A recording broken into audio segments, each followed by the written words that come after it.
میں آپ سب کی خدمت میں انتہائی ادب کے ساتھ خلوص کے ساتھ اپنا سلام پیش کرتا ہوں۔ السلام علیکم ورحمۃ اللہ وبرکاتہ۔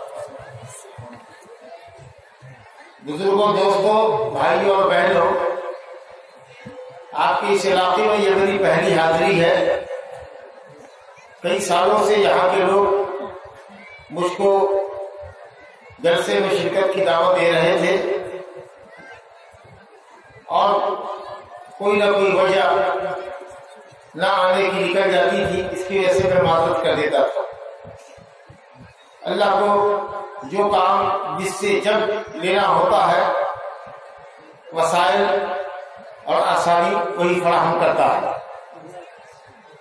اب میں نے جب یہاں کا واتاورن دیکھا، یہاں کے حالات دیکھے، تب ایک مضمون پر کوئی گفتگو ہم نہیں کر پائیں گے۔ میں نے جو بنیادی طور پر بات آپ کے سامنے جو میں پیش کرنا چاہتا ہوں وہ یہ، غور سے سنیے آپ لوگ، کہ کامیابی، فلاح و بہبود اور سعادت اور نیکبختی اللہ رب العالمین نے مسلمانوں اور مومنوں کے مقدر فرمایا ہے، اور دنیا اور آخرت کی رسوائی اور ذلت، خسارہ اور نقصان اللہ نے کافروں کے لیے مقدر کیا۔ اگر آدمی ایمان کی دولت سے خالی ہو، اللہ سبحانہ وتعالیٰ کی نازل کردہ شریعت قرآن اور سنت سے عاری ہو، قرآن اور سنت کو اپنی زندگی کا رہبر نہ بناتا ہو، تو چاہے وہ دنیا کی کتنی بڑی ہی سلطنت کا مالک کیوں نہ ہو، دنیا اور آخرت میں اس کے لیے ہلاکت اور بربادی۔ پوری دنیا کی دولت کا ایک اکیلا مالک کیوں نہ ہو جائے، مال اور اولاد کی چاہے کتنی بڑی کثرت کیوں نہ ہو جائے، لیکن اگر ایمان سے خالی ہے، اللہ کے دین سے خالی ہے، تو اس کا ٹھکانہ ہلاکت، بربادی ہے۔ عزت، سعادت، فلاح، کامیابی، کامرانی، امن اور امان صرف اور صرف اللہ رب العالمین کے حکموں کی بجاوری میں اور اللہ اور اس کے رسول کی منع کردہ چیزوں سے باز رہے۔ اللہ تعالیٰ نے فرمایا قد افلح المؤمنون۔ دیکھیے اس حقیقت کو سمجھنے کے لیے آپ دیکھیے کتنی بڑی سلطنت کا مالک تھا فرعون، جو کہتا تھا بآواز بلند، وَنَادَى فِرْعَوْنُ فِي قَوْمِهِ قَالَ يَا قَوْمِ أَلَيْسَ لِي مُلْكُ مِصْرَ وَهَٰذِهِ الْأَنْهَارُ تَجْرِي مِن تَحْتِي۔ بآواز بلند کہتا تھا کہ میری قوم کے لوگوں، کیا میں ملک مصر کا بادشاہ نہیں ہوں تنہ تنہا، اور نہر نیل اور اس کی شاخیں جو قاہرہ کے ارد گرد بہتی ہیں وہ سب میری ملکیت میں ہیں۔ بڑا بادشاہت کا دعویٰ کرتا تھا، اور اپنے مقابلے میں حضرت موسیٰ علیہ السلام کو یہ کہتا ہے کہ میں بہتر ہوں، نہ کہ یہ وہ آدمی جو ذلیل ہے۔ اللہ نبی کو ذلیل کہہ رہا ہے، اور وہ آدمی جو صحیح طریقے سے فصاحت کے ساتھ اپنے معافی ضمیر کو بھی ادا نہیں کر پاتا، ولا یکاد یبین۔ لیکن اللہ رب العالمین فرماتا ہے کہ جب فرعون کی سرکشی حد سے زیادہ بڑھی اور اس نے بنی اسرائیل پر ظلم و ستم کی انتہا کر دی، اور اللہ رب العالمین نے اس کی آنکھ پر پڑی ہوئی پردے کو اور دل پر پڑے ہوئے پردے کو اٹھانے کے لیے تابڑتوڑ حضرت موسیٰ علیہ السلام کے ذریعے معجزات عطا فرمائے، اور پھر بھی وہ ظالم اپنی ہر درمی پر، اپنے ظلم و طغیان پر قائم رہا، تو اللہ فرماتا ہے فلما آسفونا انتقمنا منهم فاغرقناهم اجمعین۔ جب انہوں نے ہم کو غصہ دلایا تو ہم نے ان سے انتقام لیا اور فرعون کو اس کے تمام لشکر سمیت دریا میں ڈبا دیا۔ کیا حشر ہوا؟ دنیا میں ہلاکت و بربادی، اور آخرت میں، آخرت سے پہلے اللہ رب العالمین فرماتا ہے النار یعرضون علیہا غدوا وعشیا، جہنم کے اوپر یہ پیش کی جاتے ہیں صبح و شام، ویوم القیامت یردون الی اشد العذاب، اور قیامت کے دن سخت ترین عذاب میں جہنم میں ڈال دیے گئے. تو فرعون کا آدمی دنیا کا بہت بڑا دولت مند تھا. قارون جو حضرت موسیٰ علیہ السلام کی ہی قوم کا آدمی تھا. اتنا خزانہ، اتنا سیم و زر، چاندی، سونے، ہیرے، جواہرات اس کے پاس اتنے تھے کہ اللہ رب العالمین فرماتا ہے سورہ قصص میں وَآتَيْنَاهُ مِنَ الْكُنُوزِ مَا إِنَّ مَفَاتِحَهُ لَتَنُوءُ بِالْعُصْبَةِ أُولِي الْقُوَّةِ کہ ہم نے اتنی دولت دی تھی قارون کو کہ اس کے خزانے کی چابیوں کو اٹھانے کے لیے 10 نوجوان طاقتور کی ایک کمیٹی تھی، ایک جتھا تھا. 10 نوجوان پہلوان طاقتور خزانے کی چابیاں اٹھایا کرتے تھے. اب آپ اس سے اندازہ کیجئے کہ جس کے خزانے کی چابی، تالا نہیں، چابی اٹھانے کے لیے 10 نوجوان طاقتور اس کام کے لیے معمول ہوں. آپ غور کیجئے کہ اس کے خزانے کتنے رہے ہوں گے. اور اس زمانے میں تو کاغذ کے یہ نوٹ بھی نہیں تھے، سونا، چاندی، ہیرا، جواہرات. کتنی بڑی دولت کا وہ مالک تھا. لیکن جب لوگوں نے اس سے یہ کہا، بڑا شیخی کرتا تھا، بڑا بڑا سور کے نکلتا تھا ہیرے جواہرات میں، لوگ کہتا تھا لا تفرح ان اللہ لا يحب الفرحین، اتراؤ مت دولت پر، اللہ تعالیٰ اترانے والے کو پسند نہیں کرتا. کہتے تھے کہنے والے احسن کما احسن اللہ الیک، غریبوں اور مسکینوں کو پر بھی احسان کرو جس طرح اللہ نے تم پر احسان کیا ہے، مال و دولت دیا ہے تو تم غریبوں اور محتاجوں پر خرچ کرو، نیکی کے راستے میں لگاؤ. تو کہتا تھا نہیں، یہ دولت ہماری علم کی کمائی ہے، بدھی کی کمائی ہے. اوتی تو ہوا علم عندی، یہ میری بدھی علم کی کمائی ہے. یہ ظالم بھول گیا کہ یہ دولت اللہ کی نعمت ہے. نتیجہ کیا ہوا؟ اللہ کہتا فخسفنا بہ وبدارہ الارض، ہم نے اس کو اس کے خزانے سمیت، اس کے محل سمیت زمین میں دفن کیا. میرے بھائیوں، اقتدار اچھی چیز ہے، دولت بھی اچھی چیز ہے، لیکن اسلام کی نعمت کے ساتھ، شریعت پر عمل کرنے کے ساتھ اگر اللہ تعالیٰ آپ کو عزت دے، کرسی دے، اقتدار دے، اللہ رب العالمین دین پر عمل کرنے کی توفیق دے، حلال طریقے سے آپ کو کمانے کی توفیق دے، آپ دولت مند رہے، بہت اچھی بات ہے. لیکن آخرت کو داؤ پر لگا کر، قرآن حدیث کو پسے پش ڈال کر، شریعت سے غفلت برت کر آدمی اگر ہائے دنیا کرے تو اس کے لیے ضلالت ہے، ہلاکت ہے، خسران ہے، گھاٹا ہے، ٹوٹا. کامیابی کس کے لیے؟ مومنوں کے لیے. اور مومن کون ہے؟ جو اللہ اس کے رسول کا تابعدار ہے، جس کی پہلی صفت یہ ہے کہ اس کے دل میں اللہ کی محبت کے علاوہ کسی اور کی محبت نہیں ہوتی. اللہ اور اس کے رسول کی محبت سب سے اوپر ہوتی ہے. ماں باپ سے، بیوی بچوں سے، مال دولت سے، محل سے، تجارت سے، کاروبار سے محبت وہ کرتا ہے کتنا؟ اللہ اور اس کے رسول کے دائرے میں رہ کر. اگر ماں باپ کی محبت، بیوی بال بچوں کی محبت، کاروبار کی محبت اگر اللہ کے دین سے ٹکراتی ہے تو مومن کے دل میں اللہ کی محبت سب سے غالب ہوتی ہے. وہ سب محبتوں کو قربان کر سکتا ہے، لیکن اللہ اور اس کے رسول کی محبت کو دنیا کی دولت کے اوپر قربان نہیں کر سکتا. تو ایمان اور توحید ہونا چاہیے. اور اس کے ساتھ کامیابی کی سب سے بڑی ضمانت یہ ہے کہ آدمی کو کامیابی کے لیے نمازی ہونا چاہیے. اللہ نے فرمایا قد افلح المؤمنون الذین هم فی صلاتهم خاشعون، جو دل کے خوف سے اور اطمینان اور سکون کے ساتھ اللہ رب العالمین کے سامنے 5 وقت نماز ادا کرتے ہیں. بغیر نماز کے کامیابی نہیں. بزرگوں دوستو، اسی طریقے سے اللہ رب العالمین کا کثرت سے ذکر کرو. سبحان اللہ، الحمدللہ، اللہ اکبر، لا الہ الا اللہ، لا حول ولا قوت الا باللہ، لا الہ الا اللہ. چھوٹے چھوٹے ذکر ہے، ان کو کثرت سے پڑھیے. قرآن مجید کی تلاوت کیجیے، اپنے بچوں کو مدرسوں میں پڑھائیے، اپنی بیٹیوں کو بنا کے پڑھائیے، گھر کا ماحول بدلیے. اسلام کی روشنی جب تک نہیں آئے گی، علم نہیں آئے گا، آپ صحیح معنی میں مسلمان نہیں ہو سکتے. کیونکہ مسلمان اور مومن بغیر علم کے ہو ہی نہیں سکتا.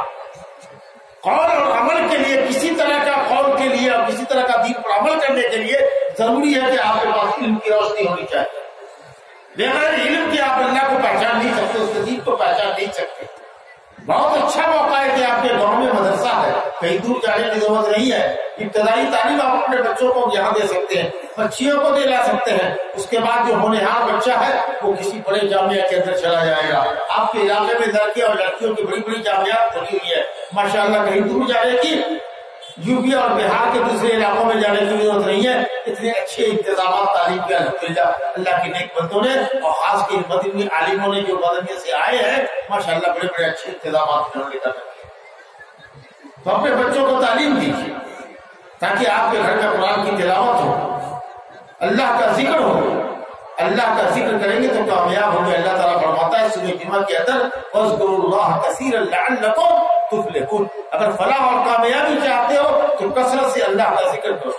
اللہ نے فرمایا الا بذکر اللہ تطمئن القلوب، اللہ کے ذکر سے لوگوں دلوں کو اطمینان ملتا ہے۔ دولت سے اطمینان نہیں ہوگا، اقتدار سے اطمینان نہیں ہوگا، سکون اور اطمینان چاہیے تو اللہ کو یاد کرو۔ جہاں علم کی مجلس ہوتی ہے، واعظ اور بیان کا ذکر چل رہا ہے، قرآن کی آیتیں پڑھی جا رہی ہیں، ایسی مجلس مبارک ہوتی ہے، ایسی مجلس کو اللہ کے فرشتے گھیر لیتے ہیں، ایسی مجلس پر سکون اور اطمینان کی بارش ہوتی ہے، اور اللہ تعالیٰ مجلس کے لوگوں کو فرشتوں کے درمیان ذکر کرتا ہے، مجلس کے لوگوں کا تذکرہ کرتا ہے۔ جو لوگ یہاں دین کی مجلس میں بیٹھے ہوئے ہیں، اللہ رسول کی باتیں سن رہے ہیں، قرآن کی آیتوں کو سمجھ رہے ہیں، اللہ رب العالمین ایسے مردوں اور عورتوں کا ذکر فرشتوں کے درمیان کرتا ہے۔ میرے بزرگوں دوستوں، کامیابی چاہتے ہو، اللہ نے جو مال دیا ہے، یاد رکھو مال حلال طریقے سے کمانا۔ مسلمان کبھی بھی حرام کی دولت نہیں توڑتا، حرام کی روٹی نہیں توڑتا، اللہ کے پاس حساب کتاب دینا ہوگا۔ مال کہاں سے کمایا اور کس راستے میں خرچ کیا، اس لیے کمائی حلال ہونی چاہیے، پاکیزہ کمائی ہونی چاہیے، حلال کمائی ہونی چاہیے۔ اب کھاؤ پیو، اپنے بال بچوں کو کھلاؤ پلاؤ، ان کی تعلیم و تربیت کا انتظام کرو، اللہ کے دین کے فروغ کے لیے، دین کی تعلیم کو بلند کرنے کے لیے، دعوت کے مشن کو آگے بڑھانے کے لیے آپ کو دینی مدرسوں کا تعاون کرنا ہے، دعوتی مراکز کا تعاون کرنا ہے، اللہ کے راستے میں خرچ کرنا ہے۔ یہ جب آپ اللہ کے راستے میں خرچ کریں گے، یہ بھی آپ کے نیک وقت ہونے کی، کامیاب ہونے کی دلیل ہے۔ اللہ رب العالمین فرماتا ہے وَأَنفِقُوا خَيْرًا لِأَنفُسِكُمْ، لوگوں مال خرچ کرو، یہ تمہارے حق میں بہتر ہے۔ جو تم نے اللہ کو مال دیا ہے، اللہ کہتا ہے یہ میرا ہی دیا ہوا مال ہے، لیکن میں اس کو قرض سمجھتا ہوں کہ تم نے اللہ کو قرض دیا۔ بتائیے، مال اللہ کا دیا ہوا ہے اور آپ اللہ کے راستے میں خرچ کریں، اللہ کے محتاج بندوں کو دے، تو اللہ کہے کہ یہ میں نے قرض دیا ہے تمہارا اور اس کا بڑھا چڑھا کر دوں گا۔ خیرن لانفسکم، تمہاری دنیا میں بھی مالداری بڑھ جائے گی اور آخرت میں بھی اس کا بہترین ثواب ملے گا۔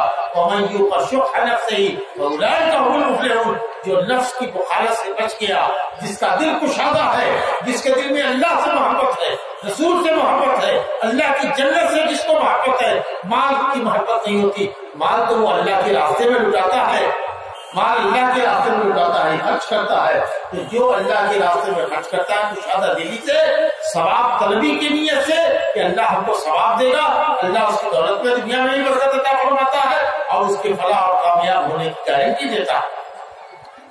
میرے بزرگوں دوستوں، اسی طریقے سے اگر آپ فلاح اور کامیابی چاہتے ہیں تو اپنے گناہوں سے توبہ کیجیے، گناہوں سے توبہ کیجیے۔ انسان ہے، ہر کسی سے گناہ کم و بیش ہوتا ہے، بڑے گناہوں سے، چھوٹے گناہوں سے اللہ تعالیٰ سے معافی چاہیے۔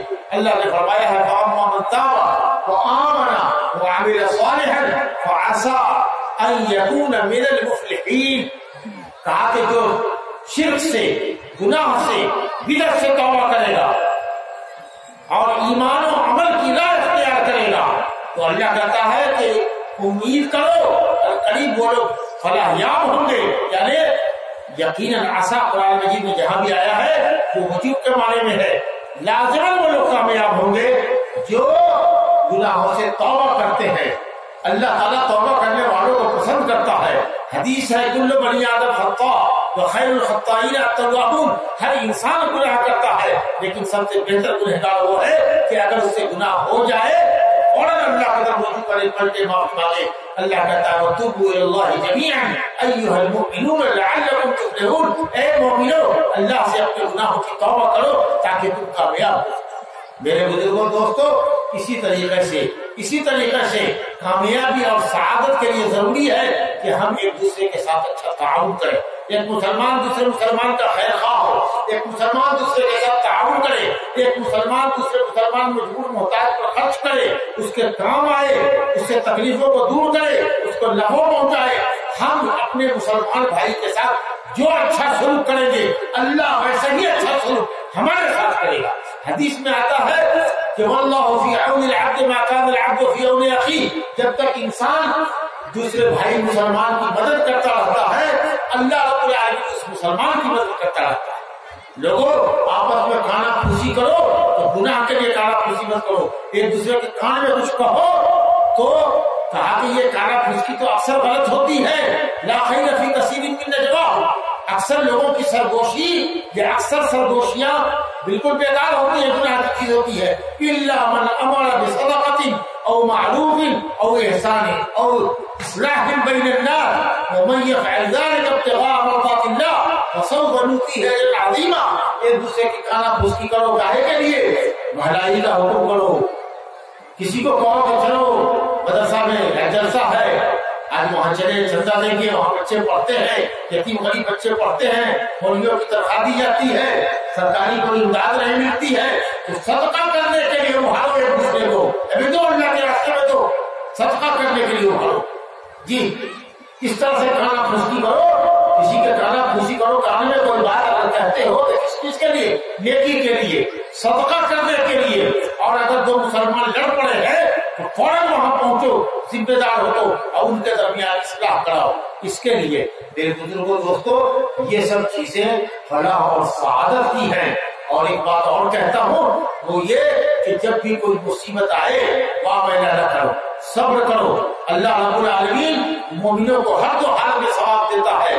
اگر نعمت ملے اتراؤ نہیں, اللہ کا شکر ادا کرو. اور اگر تکلیف پہنچے تو صبر کرو, تمہارے دونوں ہاتھ میں لٹو ہے. صبر کرتے ہو تو ثواب پاتے ہو, شکر کرتے ہو تو ثواب پاتے ہو, اور نعمت میں اللہ اضافہ کرتا ہے. پھر یہ دیکھو نا کہ تکلیف کتنی ہے, اور تکلیف کے مقابلے میں انعام کتنا, انعام اللہ نے کتنا فرمایا ہے. ان تمام باتوں کو اگر ہم اپنے سامنے رکھیں گے انشاءاللہ تعالیٰ فلاح, سعادت, کامیابی, کامرانی, امن اور امان اللہ تعالیٰ ہم کو نصیب فرمائے گا. میں اللہ سبحانہ و تعالیٰ سے اپنے لیے اور آپ سب کے لیے اور پورے مسلمان کے لیے یہ دعا کرتا ہوں کہ اللہ ہم مسلمانوں کے عقیدے کو صحیح فرما دے. اللہ اپنی توحید کے خالص عقیدے پر ہم کو قائم فرما, اپنے نبی کی سنت پر عمل کرنے کی توفیق عطا فرما, شریعت کے مطابق عمل کرنے کی توفیق دے. خاص کر کے نمازی ہم لوگوں کو, ہمارے مردوں کو, ہماری بچوں کو, ہمارے نوجوانوں کو, ہماری عورتوں کو, ہماری بیٹیوں کو اللہ تعالیٰ نمازی بنا. اور ہم سب لوگوں کو اللہ رب العالمین ایک دوسرے کے ساتھ حسن تعاون کرنے کی اور ایک دوسرے کے کام آنے کی اللہ تعالیٰ توفیق عطا فرما. یہ ایک گفتگو کا پہلو تھا. اللہ تعالیٰ دعا کو قبول کرے. بیچ ایک صاحب نے 200 روپے دیے, اللہ تعالیٰ قبول فرمائے. اور دیکھو اللہ کے راستے میں اگر کوئی ایک پیسہ خرچ کرتا ہے تو اس کی مثال ہے 700 پیسہ خرچ کرنے کی. مثل الذين ينفقون اموالهم في سبيل الله كمثل حبة انبتت سبع سنابل في كل سنبلة 100 حبة. اللہ کے راستے میں خرچ کرنے والے کی مثال ایسے جیسے ایک دانہ بوئے اور اس سے 7 بالی نکلے گیہوں کی مثال کے طور پر, اور ہر بالی کے اندر 100 دانہ ہو, 700 گنا اللہ رب العالمین فرماتا ہے. اور جس کی نیت کتنی اچھی ہوگی, خالص ہوگی. دیکھو ریا کے لیے, نام و نمود اور شہرت کے لیے مت دینا, اللہ سے ثواب کے نیت سے اگر دینا تو جتنی نیت خالص ہوگی اتنا زیادہ اللہ رب العالمین اجر و ثواب عطا فرمائے گا. ماشاء اللہ جس جذبے کا مظاہرہ آپ لوگوں نے کیا ہے اور جس قدر دل کھول کر کے مردوں نے ہماری عورتوں نے جو تعاون کیا ہے, یقیناً دیکھ کر کے ہماری آنکھیں پھٹی رہ گئی کہ اللہ اتنا بڑا جذبہ ہے. اور انصاریوں نے واقعی اپنے نام کی لاج رکھی کہ صاحب یہ دین کے مددگار ہیں, تو واقعی یہ دولت کے پجاری نہیں ہے, دولت سے ان کو محبت نہیں ہے, ان کو دین سے اور دین کی نصرت اور حمایت سے محبت ہے. اور اللہ رب العالمین اس جذبہ خیر کو تمام مسلمانوں کے اندر روان کرتے ہیں. اس کے ساتھ ہی یہ جو ہمارے بچے فارغ ہوئے ہیں میرے بھائی بزرگوں دوستوں, یہ ان کے لیے بھی اور مدرسے کے لیے بھی اور ان کے گارڈین کے لیے بھی باعث سعادت ہے. اور آپ لوگوں کو یہ چیز پریرت کرتی ہے کہ اپنے بچوں کو مدرسے میں داخل کرائیے اور ان کو حافظ اور عالم بنائیے. اللہ تعالیٰ پر روزی کا معاملہ چھوڑ دیجیے. آپ یاد رکھیں کہ اس زمانے میں انجینئر بڑی بڑی ڈگریاں لے کر گھوم رہے ہیں، 5,000 10,000 کی نوکری نہیں ملتی، لیکن اچھے حفاظ اچھے علماء کو لوگ چراغ لے کر تلاشتے پھرتے ہیں، بادشاہی تعلیم نہیں ملتا۔ اور کسی بھی آدمی کو آپ دیکھیے، کسی بھی مولوی کو دیکھیے، 5,000 روپیہ کمانے والا مولوی ہے، لیکن اس کا چہرہ بشرا، اس کا لباس پوشاک آپ دیکھیے گا تو کوئی لگے گا کہ صاحب کوئی آفیسر بھی اتنا مینٹین نہیں کرتا ہوگا جتنا اللہ رب العالمین نے مولوی ایک حافظ کی تنخواہ میں اور اس کی کمائی میں بڑھتا فرماتا ہے اور عزت کے ساتھ اس کو رکھتا ہے، سمجھا؟ تو اس لیے روزی روٹی اللہ کے ہاتھ میں ہے، دین کا علم بنیادی ہے، اس کو سکھائیے، اور اس کے بعد اگر اللہ رب العالمین توفیق دیتا ہے تو ہمارے کچھ لوگ ڈاکٹر بھی بنے، انجینئر بنے، معاشرے کو سب چیز کی ضرورت ہے، لیکن بنیادی طور پر ہر مسلمان کو مسلمان بننے کے لیے قرآن حدیث کی بنیادی تعلیم کا حاصل کرنا بہت ضروری ہے۔ ہماری مذہبی کتاب ہے قرآن مجید، ہماری ہدایت کا سرچشمہ ہے، لیکن افسوس یہ ہے کہ ہمارے 90% مردوں اور عورتوں کو قرآن مجید صحیح تلفظ کے ساتھ اور قواعد کے ساتھ پڑھنا نہیں آتا، تجوید کے قواعد کے ساتھ۔ یہ بڑے افسوس کی بات ہے، اس لیے مدرسوں میں حفظ خانے پر خاص دھیان دینا چاہیے اور اچھے حفاظ اور قرآن کے ذریعے ان کی تعلیم کا اور ان کی حفظ و تجوید کا انتظام کیا جانا چاہیے۔ میں ان بچوں کو یہ خوشخبری سناتا ہوں کہ اللہ کے بھی اہل ہوتے ہیں، اور اللہ کے اہل وہ لوگ ہیں جو قرآن والے، اہل اللہ، اہل القرآن، جن کے سینے میں قرآن موجود ہے اور جن کو اللہ رب العالمین قرآن سمجھی، قرآن فہمی کی توفیق عطا فرمائے، یعنی یہ حافظ بننے کے بعد دور کرنے کے بعد عالم بھی بنے، اور عالم بننے کے بعد وہ خود بھی عمل کریں اور دوسرے کو دین کی طرف بلائیں، تو یہ اہل اللہ ہوئے، اللہ والے ہوئے۔ اور قیامت کے دن اللہ تعالیٰ کہے گا اقرأ وارتقِ ورتل كما كنت ترتل في الدنيا فإن منزلتك عند آخر آية تقرأها، پڑھتا چل اور چڑھتا چل سیڑھیاں، تیرا مقام جنت میں وہاں ہے جہاں تم آخری آیت کو جا کر ٹھہرے۔ اللہ، یہ عزت کسی کو نہیں ہے، یہ عزت کسی کو نہیں ہے میرے بھائی اور بزرگوں کو۔ امامت کرنے کا حقدار کون ہے؟ اگر نماز کے مسائل معلوم ہے تو عالم کے مقابلے میں حافظ جس کو نماز کے مسائل معلوم ہے امامت کرنے کا وہ حقدار ہے، چاہے کتنا بڑا عالم کیوں نہ ہو، لیکن اگر وہ حافظ نہیں ہے تو حافظ کے ہوتے ہوئے جس کو نماز کے مسائل کا ضروری علم ہے وہ اس عالم کے مقابلے میں امامت کا زیادہ حقدار ہے۔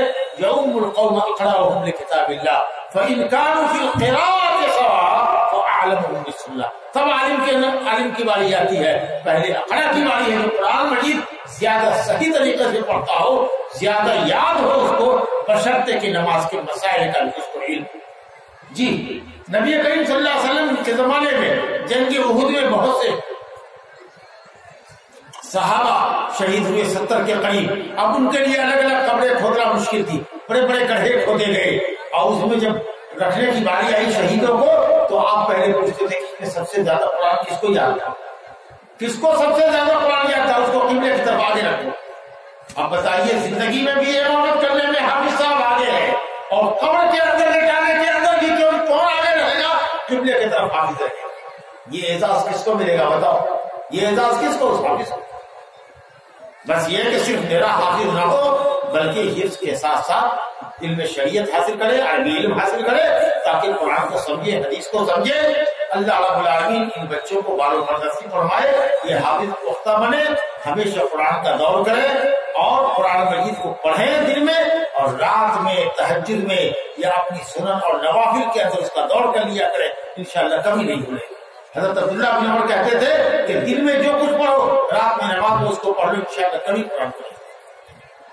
ورنہ یہ اونٹ جانوروں میں سب سے زیادہ رسی توڑا کر جنگل کی طرف بھاگتا، تاکہ اگر قرآن مجید کو ہمیشہ نہیں پڑھو گے، اس کا دور نہیں کرو گے، اس کا تکرار نہیں کرو گے، اس کو یاد نہیں کرو گے، تو یہ اونٹ سے زیادہ تیزی کے ساتھ تمہارے سینے سے نکل جائے گا۔ تو ہمیشہ ان بچوں کو میری نصیحت ہے کہ قرآن مجید کا ایک وظیفہ مقرر کر لیجئے کہ ایک پارہ آپ کو مثال کے طور پر روز پڑھنا ہے، آندھی آوے کہ طوفان آوے، آپ گھر میں ہو کہ سفر میں ہو، آپ کے ساتھ آپ کا قرآن ہو، ایک پارہ قرآن مجید کی ضرور تلاوت کیجیے، انشاءاللہ آپ کو یاد رہے گا۔ صرف رمضانی حافظ مت بنیے کہ شعبان میں تکرار کیا، رمضان میں پڑھ لیا، یہاں وہاں سے پڑھ کر کے ختم کر دیا۔ ہمیشہ قرآن پڑھیے، ایک ایک لفظ پر 10 نیکی ہے میرے بھائیوں، ایک ایک لفظ من قرأ حرفا من کتاب اللہ وله حسنة والحسنة بعشر أمثالها. فرمایا لا أقول ألف لام ميم حرف ولكن ألف حرف ولام حرف ومیم حرف. کا قرآن کے ہر حرف پر نیکی ہے اور نیکی 10 گنا ہے. اور میں یہ نہیں کہتا کہ الف لام میم ایک حرف ہے، بلکہ الف ایک حرف ہے، لام ایک حرف ہے، میم حرف ہے، ایک حرف ہے. اگر الف لام میم پڑھتا ہے کوئی تو 30 نیکیاں لکھی جاتی ہیں. اب آپ اندازہ کیجئے کہ پورے قرآن مجید کو پڑھنے کا کتنا ثواب ملے گا. الحمد شریف میں کتنے الفاظ ہیں، آپ قل هو اللہ میں کتنے الفاظ ہیں. اگر آپ اعوذ باللہ من الشیطان الرجیم بسم اللہ الرحمن الرحیم پڑھ کے قل هو اللہ آپ کو یاد ہے، قل اعوذ برب الفلق یاد ہے، قل اعوذ برب الناس یاد ہے، اگر آپ پڑھتے ہیں ہر لفظ کو 10 نیکی ملتی ہے جو آپ چلتے پھرتے حاصل کر سکتے ہیں. بہرحال میں زیادہ وقت آپ کا نہیں لینا چاہتا ہوں، چونکہ یہاں جو مسئلہ ہے وہ آپ لوگوں کا وہ کرپشن کا جلسہ ہے اور ہم سمجھتے ہیں کہ وہ یہاں پر زیادہ ضروری ہے. تو جو باتیں مجھے کہنی تھی اصل فلاح اور کامیابی کیا ہے اس کے تعلق سے بھی کچھ باتیں میں نے آپ کو گزار کی ہیں، اور کچھ تعلیم کے تعلق سے اللہ کے راستے میں خرچ کرنے کے تعلق سے بھی باتیں آ گئی ہیں، اور ہم نے کچھ بچوں کو نصیحت بھی کیا ہے. اور ذمہ داروں سے بھی بڑی گزارش ہے کہ یہ قوم کے بچے آپ کی گردن میں امانت ہیں. آپ ان بچوں کی اچھی تعلیم اور تربیت کا انتظام کیجیے، اچھے معلمین رکھیے، ان کو معقول مشاہدہ دیجیے، حافظ صاحب کو اچھا مشاہدہ دیجیے اور محنت سے ان سے تعلیم لیجیے. اور اساتذہ کو چاہیے کہ اللہ کی رضا اور خوشنودی کے لیے ان بچوں کو آپ پروان چڑھائیں، ان کو زیور علم سے آراستہ کریں. یہ بچے آپ کے لیے صدقہ جاریہ ہیں. آپ کے مر جانے کے بعد بھی یہ بچے اور بچوں کے بچے یہ سب جو ہوں گے وہ سب آپ کے لیے ثواب کا ذریعہ بنیں گے. میں بھی ایک مدرس ہوں، اللہ تعالیٰ سے میں اپنی نیت میں بھی اخلاص کی دعا کرتا ہوں کہ اللہ تعالیٰ ہم سب مولویوں کی، ہم سب حافظوں کی، ہم سب معلمین کی نیتوں میں اللہ تعالیٰ اخلاص عطا فرمائے، اور آپ لوگوں کو بھی اپنے بچوں کو زیادہ سے زیادہ تعلیم دلانے کی توفیق عطا فرمائے. آپ میں جو بے نمازی ہیں اللہ تعالیٰ کو نمازی بنائے. آپ میں جو لوگ جواری ہیں اللہ تعالیٰ کو جوا سے، شراب سے، بدکاری سے، شراب نوشی سے توبہ کرنے کی توفیق عطا فرمائے. آپ اہل حدیث ہیں، اہل حدیث اہل قرآن اہل سنت ہوتا ہے، اس نام کی لاج رکھیے. آپ انصاری ہیں، انصار کی خوبی پیدا کیجیے. نبی صلی اللہ علیہ وسلم فرماتے تھے کہ انصار عرشی و عیبتی، انصار میری آنکھ ہے. انصار میری انسان کے جسم کے لیے آنکھ کتنی اہمیت رکھتی ہے. انصار میرا صندوقچہ ہے جس کے اندر قیمتی مال و متاع رکھا جاتا ہے. صرف نام انصاری رکھ لینے سے انصاری نہیں کوئی بنتا. جب تک کہ دین کی نسبت اور حمایت نہیں ہوگی یہ نام کسی کام کا نہیں ہے. تو اگر آپ نے انصاری لقب رکھا ہے تو آپ کو انصار جیسی خوبی اور خصلت بھی آپ کو اپنے اندر پیدا کرنی پڑے گی، ورنہ پھر اسی نام کا بھی حساب کتاب اللہ کو دینا پڑے گا کہ کہلاتے تھے انصاری اور کام کرتے تھے دین کی عداوت کا اور دشمنی کا. میں اللہ رب العالمین سے اپنے لیے اور آپ سب کے لیے حسن عمل کی اور توفیق کی دعا کرتا ہوں. زکوٰۃ الفطر کا حقدار کون ہے؟ کیا مدارس اسلامیہ کا حق ہے؟ دیکھیے زکوٰۃ الفطر کے حقدار بنیادی طور پر گاؤں کے فقراء اور مساکین. نبی صلی اللہ علیہ وسلم نے فرمایا اغنوہم عن السوال یوم العید، ان محتاجوں کو عید کے دن بھیک منگی سے بچاؤ. اس لیے ہمارے صدقات اور زکوٰۃ کے مستحق ہمارے گاؤں کے فقراء اور مساکین ہیں، ان کو زکوٰۃ دینا چاہیے، ان کو فطرہ دینا چاہیے. زکوٰۃ کے لیے وہی مستحق ہے. اگر وہ نہیں ہو تب زکوٰۃ ایک جگہ سے دوسری جگہ منتقل کی جا سکتی ہے. لیکن بہرحال صدقہ فطر کو عید الفطر کی نماز پڑھنے سے پہلے مسکین کے ہاتھ میں یا اس کے وکیل نمائندے کے ہاتھ میں اس رقم کو، اس غلے کو، رقم کا مطلب غلہ ہے جو آپ ہم کھاتے ہیں اس میں سے 2.5 کلو یا بعض علماء کے قول کے مطابق 3 کلو، بہتر ہے کہ 3 کلو کے قول پر عمل کریں. وہ جو آپ کھاتے ہیں وہ کسی فقیر مسکین محتاج کے ہاتھ میں یا اس کے کسی وکیل اور نمائندہ کے ہاتھ میں رقم عید کی نماز پڑھنے سے پہلے چلا جانا چاہیے. وہ لے لے، اس کے بعد وہ جو چاہے کرے. بہرحال سوال یہ تھا کہ صدقۃ الفطر کے حقدار کون ہے؟ تو سب سے زیادہ حقدار فقراء اور مساکین ہیں جو ہماری بستی کے لوگ ہیں. ان کو ہم کو دینا ہے تاکہ وہ عید کی خوشیوں میں ہمارے شریک ہو سکے، اچھا وہ بھی کھا سکے، پی سکے. اللہ تعالیٰ اس میں واضح مدرسہ کے دن اصل میں مدرسہ ہے کہ مدرسہ میں چلے گا کہ اصل وہ کھائے لیکن اصل اگر مدرسے میں فقراء اور مساکین ہیں تو ان کو بھی آپ دیں. لیکن یہ ہے کہ صاحب صرف مدرسے میں دے دیا ہے جہاں جاگیر چلتی ہے، لیکن گاؤں کے فقراء اور مساکین کو آپ نے نہیں دیا تو غلط کیا. سمجھا نہیں؟ تو گاؤں کے فقراء مساکین کو دینے کے بعد جو رقم بچتی ہے وہ مدرسے کے جو ذمہ دار ہے، وہ جو مسکین یتیم غریب بچے جو مدرسے میں پڑھتے ہیں جن کی جاگیر ہے، آپ ان کے حوالے، ان بچوں کے وکیل وہی ذمہ دار لوگ ہیں، ان کے حوالے کر دیجیے کہ گاؤں میں جو محتاج فقراء مساکین تھے 10-5، ان بیواؤں کو، ان غریبوں کو ہم نے دے دیا، اب یہ جو پیسے بچ گئے ہیں اب اس کا کوئی حقدار نہیں ہے، لیکن آپ کے مدرسے میں جاگیر ہے، یتیم غریب بچے آپ کے یہاں پڑھتے ہیں، آپ ان کے وکیل اور نمائندہ اور ذمہ دار ہیں، لہٰذا یہ رقم آپ، یہ 10 من غلہ ہے، 5 من چاول ہے، آپ اس کو دیجیے، بچوں پر خرچ کیجیے، انشاءاللہ تعالیٰ جائے گا۔ السلام علیکم ورحمۃ اللہ۔ جی بے نمازی کا جنازہ ہوگا یا نہیں ہوگا، اختلاف ہے مسئلے میں۔ امام احمد رحمۃ اللہ علیہ